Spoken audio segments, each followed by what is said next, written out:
വീട്ടും കൊണ്ടിക്കൊണ്ട് പോകുന്ന ഉസ്താദ് അപ്പുറത്തില്ല പോകുമ്പോ. അങ്ങനത്തെ ചില ഉസ്താദന്മാരുണ്ടാകും. അയാളെ വിട്ട എല്ലാവരിലും മുണ്ടുന്നു. എന്നോട് ചെല്ലു ഉസ്താദ് നിങ്ങൾ മുണ്ടുന്നില്ല, അങ്ങോട്ട് പോകണം, മുണ്ടുന്ന് എങ്ങോട്ട് നിൽക്കുന്നു. ഞാൻ കേട്ട നിങ്ങല്ല ചെല്ലു വാർണിങ് മുണ്ടൻ തീരാൻ.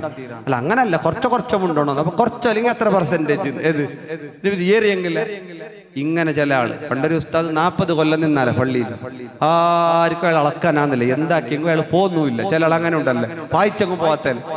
ഞാനവിടെ കേരളത്തിൻ്റെ ഒരു മുക്രിക്കുണ്ടായി. ഇയാൾ എന്തായാലും പോകുന്നില്ല.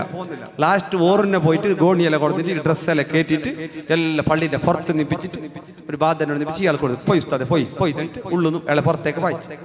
ഇപ്പുറത്തല പോയിട്ട് അപ്പുറത്തല വന്നയാള്. ഞാൻ പോകുന്നില്ല, ഞാനും അടക്കം വന്നെ, എന്റെ മയ്യത്ത് കൊണ്ടുപോകണം. ഞാൻ പോകുന്നില്ല. പോയിട്ട് മിമ്പറിനോട് ഒറ്റ കടത്താം.